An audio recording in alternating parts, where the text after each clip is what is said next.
Welcome back to Where the Superhoops Talk with myself, Luke, and today we've got Jared and Michael talking all things QPR. Firstly, a big happy new year to you all from us. Today's show is all about the halfway point in the season. How do we all feel it has gone? So let's take you back, Jared, to the start of the season. How did you think that the season was going to go to this sort of point? And has the half a season reflected how it was you thought it was going to go?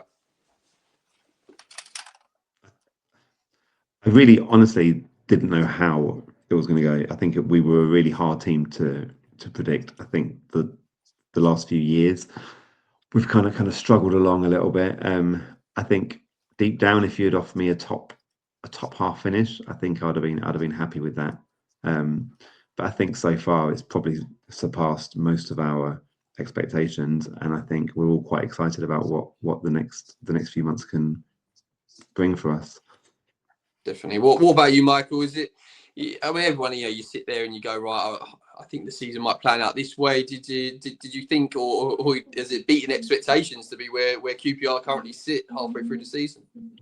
Yes, I was quite optimistic at the start of the season. I thought Julian Stefan coming in was an added bonus. Obviously, after losing Marty, I feel like everyone got their heads down. But he's an established manager.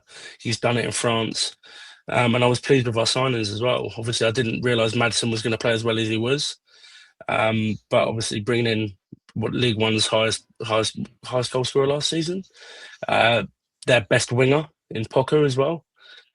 Bringing in obviously one of Reading's best defenders, which isn't saying much, obviously, but I know a lot of their fans loved him. So yeah, I think we made the right signings.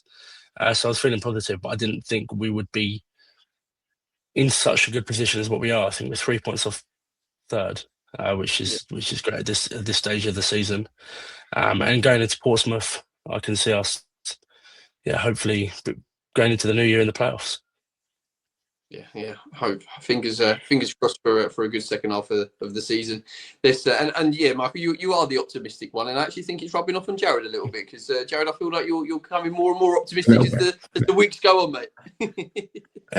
Right, a little bit. Yeah. What's been your highlight, Jared, of the season so far? This first half of the season, what's been a highlight? A moment, a player, a goal, a game. It's very close between the Leicester first half performance and the Birmingham winning goal. I've got to go Birmingham. I think to concede in the 93rd minute and then pull off that winner. I haven't seen scenes like it at QPR for a long time, and it's one of those goals that I don't think I'll ever forget. So the Leicester first half performance was outstanding, but in terms of the highlight so far, that Birmingham win for me. Like it. What about you, Michael? The highlight from the season so far, mate? Yeah, I'm in agreement with Jared. Unfortunately, it makes for a boring video, but that Leicester game yesterday though was a fantastic first half. It was a proper statement performance, as I said before. But yeah, the last minute winner against Birmingham under the lights was just it takes a lot to beat that. Yeah, brilliant. Right, let's unfortunately go to the low point of the season so far. I think we know what we're going to talk about, but we got to do it, haven't we? Got to be transparent. Jared, talk us through your lowest point so far this season.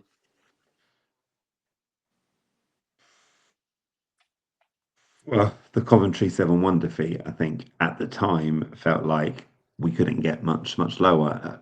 But actually, on reflection, it was probably the best thing that happened to us because I think the manager learned a hell of a lot about his squad. I think the board realised they had to go out and buy a couple of players. So I do wonder what would have happened if we had lost that game 2-1, let's say, if the reaction would have been as positive. So I think the manager did a brilliant job in kind of using it as a learning curve for him and for the players.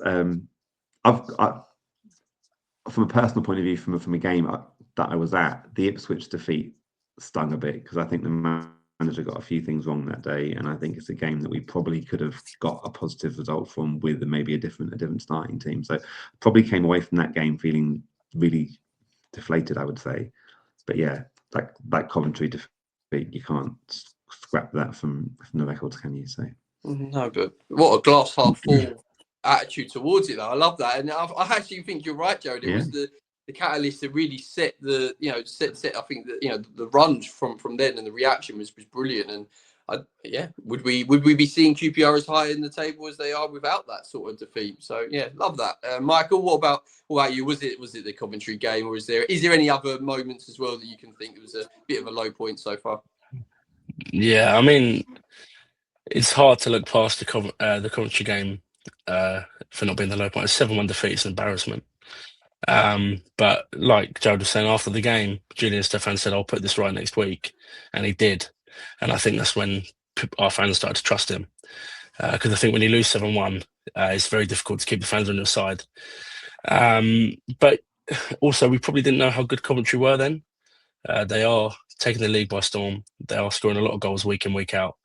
But even still, losing 7-1 was a bad day. But yeah, I think we're doing all right because of it. And if we miss out on playoffs because of goal difference, then we'll go back to this at the end of the season and we'll blame that result again. So hopefully that doesn't happen. Yeah, that is true. And you are right. That was early on in the season, wasn't it? No one really knew what Coventry were about, and yeah, they've scored plenty of goals throughout. So yeah, maybe it wasn't as bad as what it seemed like at the time. Yeah, right. Well, let's talk about the next stage of the season, the second half of the season. What do you expect to happen, Jared? And where do you predict QPR finish? Are they going to get one of the playoff places? When you look at the league, I think you can see how many teams are going to be sitting there right now thinking we fancy our chances of a top 6 finish. I would say anybody from 14th or 15th place up will be thinking if we put a run together. I think the things in our favour are we score goals. We've got players all over the pitch now that can contribute. I think we've got players like Poku and Chair who have hardly played in the first half of the season, so they're going to be fresh.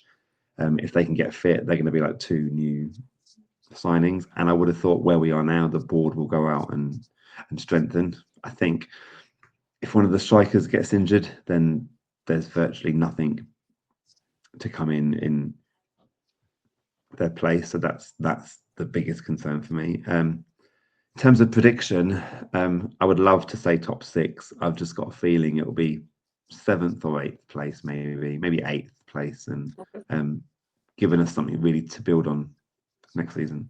Yeah, that wouldn't be the worst thing because stability, etc. Michael, what about you, mate? How do you see the season panning out, and where do you predict QPR to finish?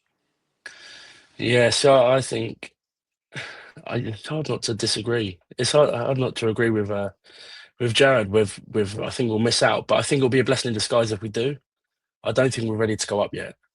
I don't think we've got the foundations ready for it yet. And we need to make a lot of signings.